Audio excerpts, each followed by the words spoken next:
Fun, fun, fun. Spoiler-free review of The Fall Guy. It's a reboot of an old TV show, actually, directed by David Lynch, starring Ryan Gosling and Emily Blunt. Movies are not made like this often. And they really should be. Ryan Gosling plays a rusty stuntman. And once back at work, he tries to rekindle an old relationship and inadvertently tries to investigate the disappearance of his actor. Sorry, I couldn't remember his name because he's just a small part of this movie. His name is Tom Ryder, played by Aaron Taylor Johnson. And he's a complete tool. This movie is a mixture of romance, comedy, and action. Something I haven't really seen done before. Or at least not well enough for me to remember. And let me tell you, it's done so well, at times I was more invested in the romance part than anything else. And these two have fantastic chemistry. It doesn't really focus on one thing more than the other. There's a great balance between all three aspects of this film, which makes the pacing fun. And part of the fun for me is the behind the scenes of movie making. And we don't just get a little bit, we get a montage. Aside a great soundtrack. You may have heard this already, but this movie really pays tribute to the stunt guy. It utilizes the stunt guy's skill and knowledge to survive these dangerous situations throughout the entire film. And since Ryan Gosling's character has been out of work for a while, he's really reluctant to do what he has to do to even survive, using this in the comedy element.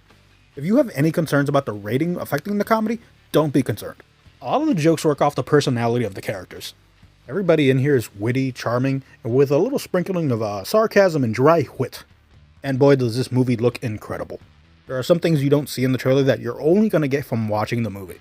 And I love how trailers aren't including everything nowadays. It leaves more of an experience when you go to watch the final product.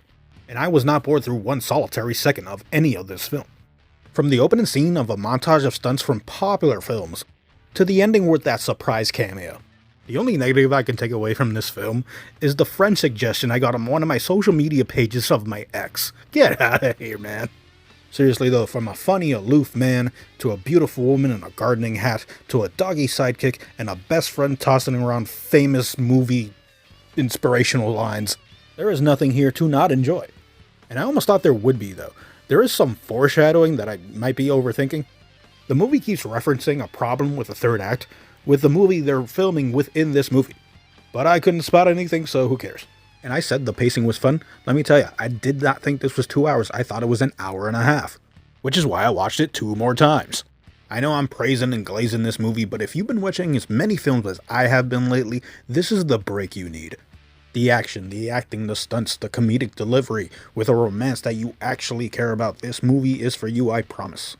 I don't like to do the traditional rating scale anymore, but this movie gets a 10 out of 10 with a side of awesome. Go watch it. Like, share, subscribe, and I'll see you next time.